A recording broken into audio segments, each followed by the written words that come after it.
경제를 넘어 세상을 보는 눈을 밝히는 시간, 첨단 IT 기술과 가상화폐 이슈까지 꼼꼼하게 짚어드립니다. 스마트한 경제. 오늘은 디지털 에셋 박상혁 기자 전화 연결돼 있습니다. 기자님 안녕하세요. 네, 안녕하세요. 네, 오늘은 마이크로소프트 얘기부터 해보겠습니다.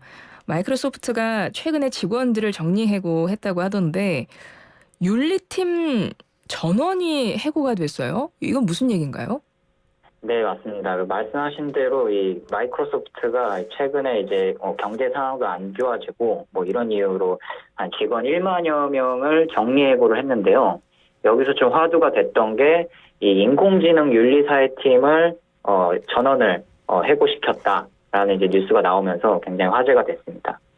네, 이게 또 굉장히 요즘에 AI 이슈가 많이 나오고 있잖아요. 네. 네, AI가 많이 트렌드가 되고 있고, 그래서 더 이제, 사람들의 이목을 끌었었는데요.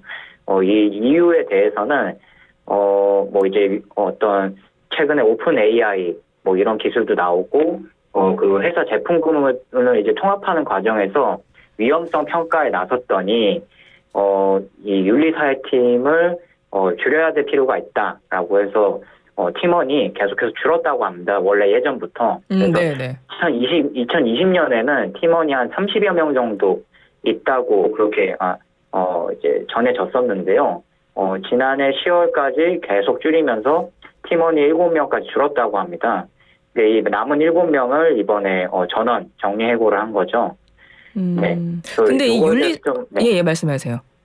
네. 그래서 요거에 대해서 좀 말이 많은데 예. 좀 정확하게 이제 해고시킨 이유가 뭐냐. 표면적인 이유는 위험성 평가라고는 하는데 예. 이제 많은 사람들이 납득을 안 하다 보니까 이제 여러 외신 매체에서 취재를 했는데 이 플랫포머라는 곳에서 이 회의 기록 녹음 파일을 입수를 했다고 합니다. 거기서 이제 당시에 존 몽고웨리 부사장이 했던 말이 지금 오픈 AI가 굉장히 빠른 속도로 치고 나오고 있는데 이렇게 되면은 이 회사의 압력이 굉장히 커진다. 고객의 손에 이 오픈 AI한테 프로덕트를 넘겨야 된다는 게 너무 압력이 크다라고 그런 내용이 담겨 있다고 합니다. 녹음 파일에. 네. 그래서 이제 이 녹음 파일을 밀어서 짐작컨대 윤리팀을 전원 해고한 이유가 이 최근에 인공지능 속도전, 인공지능 전쟁이 각 회사별로 이제 치열하게 이어지고 있는데 이것과 좀 밀접하게 연관돼 있는 게 아니냐라는 이야기들을 하시더라고요. 그 이제 팀 이름이 저는 그러니까 윤리팀, 아까 윤리사회팀이라고 하셨잖아요. 네. 근데 이제 이게 그 챗 GPT 인공지능과 관련된 부서인 것 같은데 요즘에 이제 인공지능 뭐 기반의 검색 엔진 이런 거 쓰면서 윤리적인 측면이 많이 논란이 되어 오고 있잖아요. 사실 큰 화두가 됐고. 그래서 맞습니다. 이제 그 부분에서 아마 뭔가를 준비하는 팀이었나 봐요. 윤리적인 부분에 대해서. 네, 그 이제 마이크로소프트 안에 뭐 책임 있는 인공지능이라는 이 사무소가 따로 있었다고 하고요. 예. 또 그리고 윤리사회팀이 별도로 있었다고 하는데 이 윤리사업팀 같은 경우에는 이 지금 AI에 대해서 규칙이 아무것도 없는데 이 규칙을 우리가 인간적으로 좀 만들어보자라는 그런 팀이었다고 하고요. 네네. 책임 있는 인공지능 사무소 같은 경우에는 이 전체적인 거버넌스와 좀 정책, 공공정책 관련한 작업에 좀 중점을 둔 그런 이제 그 사무소라고 합니다. 그래서 마이크로소프트가 공식 입장을 낸 거는 윤리사회팀은 전원 해고를 했지만 책임 있는 인공지능 사무소는 계속해서 유지를 할 것이기 때문에 관련한 투자를 늘릴 것이다라는 게 입장이거든요. 네. 그렇군요. 전원 해고. 이게 전원 해고는 맞는 거죠? 아니면 전원 퇴사인 건지. 왜냐면 아까 압박이라는 표현을 쓰셔가지고 빨리 그 부분에서 뭔가를 준비를 해라 이런 압박이 있어서 뭐 팀원들이 자발적으로 퇴사한 게 아닌가라는 생각도 언뜻 들어서요. 네. 이제 물론 저도 이제 마이크로소프트에 직접 취재한 건 아니지만 외신 보도에 따르면 전원을 내보냈다라고 이렇게 돼 있거든요. 그렇죠. 그러니까 처음에는 30여 명이었는데 어차피 7명 정도 남았다면서요. 네. 그러니까요. 근데 나머지 7명 맞아. 네. 그러니까요. 이게 그러니까 어려운 부분인 것 같습니다. 인공지능 점점 발전하고 있고 어떻게 보면 인간보다 막 더한 것들도 하고 있는 이 상황에서 사실 윤리적인 측면 이건 진짜 놓치면 안 되는 부분인데 그런 것들도 같은 속도로 준비를 해나가야 되는데 사실 그 속도 차이가 진짜 날 것 같은 생각이 들고 그 부분에 있어서 책임적으로 뭔가를 규칙을 만들고 이런 입장에 있는 사람이라면 어렵기도 할 것 같고 뭔지 그런 부분에서 조금 많은 고민이 있는가 보다 이런 생각을 하게 하는 이슈였네요. 네네. 예, 두 번째는 좀 이제 돈 얘기를 해봐야 될 것 같아요. 이제 금액이 정확하게 나와야 될 것 같은데 우리나라 주요 기업이 지난해 사업 보고서를 냈는데 재계 20대 그룹 총수 연봉이 공개됐다 그래요. 현황이 네, 어떻습니까? 네, 그 말씀하신 대로 이 사업 보고서가 최근에 다 공개가 됐는데요. 이제 그 사업 보고서에 나온 그 각 이제 재벌그룹 회장들의 연봉을 계산해 보니 이재현 CJ그룹 회장이 가장 많은 연봉을 받았다고 합니다. 총 액수는 221억 3,600만 원이라고 하고요. 네. 네, 그 다음으로 이제 많이 받은 그룹의 회장은 정의선 현대차그룹 회장인데요. 예, 조금 1위와 차이가 좀 많이 납니다. 예, 정의선 회장 같은 경우에는 106억 2,600만 원을 받았다고 하고요. 네, 그래서 거의 뭐 2배 가량 차이가 나는 것을 확인할 수 있는데요. 근데 그 다음에 이제 3위부터는 약간 좀 격차가 줄어들어서 예. 3위가 구강모 LG그룹 회장인데 총 연봉 94억 7,800만 원을 수령했다고 하고요.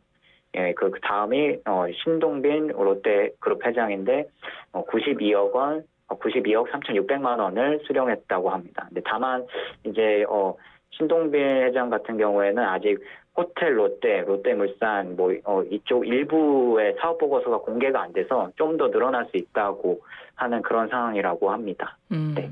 이게 이슈가 될 만한 내용이기는 합니다. 근데 사실은 그렇게 와닿는 내용은 아니에요. 어느 정도의 액수인지 잘 모르겠어요. 예. 네. 예, 다만 이제 예. 조금 궁금해하실 부분은 예. 그럼 왜 삼성은 없냐라고 네, 네. 할 수 있는데 이제 삼성그룹 이재용 회장 같은 경우에는 2017년부터 무보수 경영을 이어나가고 있어서 이 연봉 수령 액수가 빵원으로 지켰다고 합니다. 아, 그래요. 영원으로? 네, 아, 영원으로 지켰다고 합니다. 네. 그렇군요. 네. 알겠습니다. 뭐 어쨌든 우리도 다 연봉 인상을 바라면서 다음 이슈로 넘어가 보겠습니다. 네. 이번에도 좀 연봉 이야기가 나오는데 생성 AI 프롬프트 엔지니어 관계자한테 연봉을 4억을 주겠다. 뭐 이제 이런 이야기들이 나온다고 해요. 이게 어느 나라 이야기입니까? 네, 지금 이 이야기 같은 경우에는 지금 챗 GPT 개발사 출신들이 만든 AI 스타트업 엔스로픽이라는 데가 있는데요. 여기가 이제 구인 공고를 올렸다고 합니다.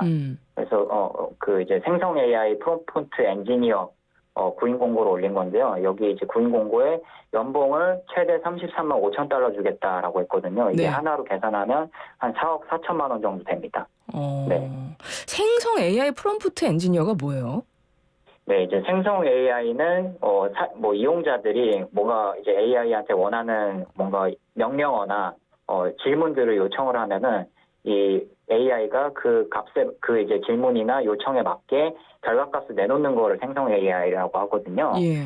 근데 이제 뭐 다 아시는 것처럼 요즘 생성 AI를 활용해서 뭐 여러 가지 서비스들이 굉장히 많이 나오고 있잖아요. 뭐 PDF를 한꺼번에 이제 생성 AI한테 전달을 해서 학습을 시켜서 그에 맞는 질문을 시킨다든지 아니면은 내가 원하는 뭐 이미지 상이 있는데 이대로 뭐 그려줘 하면은 또 생성 AI가 또 그 요청에 맞게 또 이미지를 제작해주고 뭐 이런 서비스들이 요즘 화제가 되고 있는데 이 과정에서 그러면은 이제부터는 좀 어떤 질문을 좀 잘하고 어떤 요청을 잘 넣는 사람들이 각광을 받지 않을까 해서 뜬 게 그게 바로 프롬프트 엔지니어거든요. 아, 그러니까 명령어를 잘 넣는 사람들. 맞습니다. 네. 그 연봉 4억 원. 아까 달러라고 말씀하시는 거 보니까 미국에서 이런 이야기가 있는 것 같고 이제 국내에도 이제 이런 직업군이 금방 생기지 않을까 싶어요. 혹시 생겼을 수도 있을 것 같고요. 네, 지금 많이 시도하고 있는 스타트업들이 많은 걸로 알고 있습니다. 아, 그렇군요. 네. 알겠습니다. 그러니까 AI는 이제 점차 이제 우리 생활 속으로 들어오는 느낌이 들어요. 이제 직업군도 생기고 있고.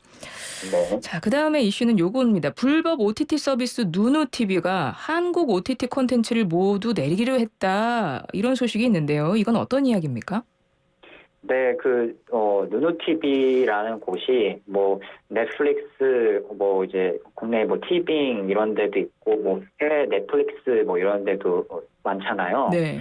이제 OTT 서비스들이 많은데 다 지금 유료 구독제로 정식으로 운영을 하고 있습니다. 그렇죠. 예. 네, 이 누누TV 같은 경우에는 그 넷플릭스나 뭐 이런 티빙 뭐 이런 컨텐츠 거기에 있는 이제 영상 컨텐츠들을 불법으로 그냥 이제 퍼와가지고 공개를 하는 그런 사이트거든요. 예.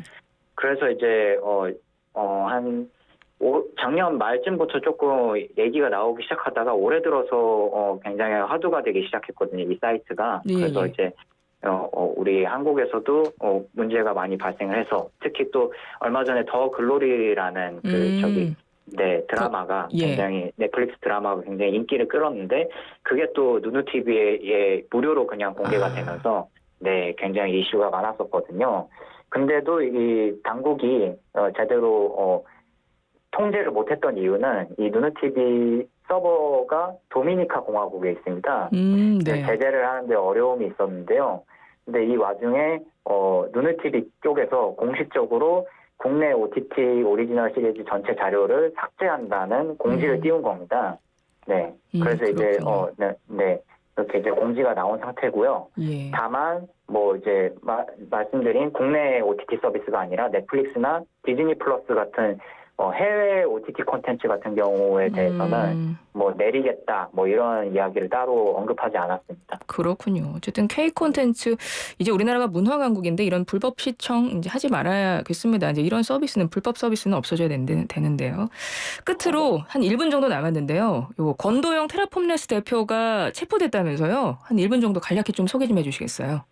아, 네. 이게 또 이제 가상자산 업계에서는 지금 굉장히 큰 이슈인데요. 그렇죠. 네. 어제 사건이 퍼지기 시작한 시간은 어제 밤 9시에서 10시경이었습니다. 한국 시간으로. 이 몬테네그로 내무부 장관이 권도영으로 추정되는 사람이 몬테네그로 이제 공항 근처에서 포드고리차 공항 근처에서 체포가 된 것으로 보인다. 이런 네네. 보도가 나오면서 각국 이제 매체들이 이제 확인에 나섰는데 한국 경찰청 쪽에서 밤에 이 권도영으로 추정되는 인물이 우리가 이제 지문 인식 확인을 해보니까 요청을 해서 확인을 해보니까 권도영 대표가 맞다더라 하는 이제 공식 보도가 나오면서 이 권도영 대표가 이제 체포된 것으로 확정이 됐거든요. 네. 네, 그래서 지금 이제 앞으로 이슈가 될 거는 범죄인 인도 이게 체결돼 있느냐. 이제 몬테네그로하고 직접적으로 체결돼 있지는 않은데요. 유럽 연합 차원에서 우리가 범죄인 인도 조약을 체결을 해서 권도영 대표를 한국으로 송환할 수 있을 것으로 보입니다. 예. 다만 이제 절차는 조금 더 확인을 해야 되기 때문에 시간이 얼마나 소요될 것이냐에 대해서는 좀 더 이제 많은 것들이 조금 해결이 돼야 될 것으로 보입니다. 예, 알겠습니다. 오늘 말씀 여기까지 드릴게요. 고맙습니다. 네, 감사합니다. 지금까지 스마트한 경제 디지털 에셋 박상혁 기자였습니다.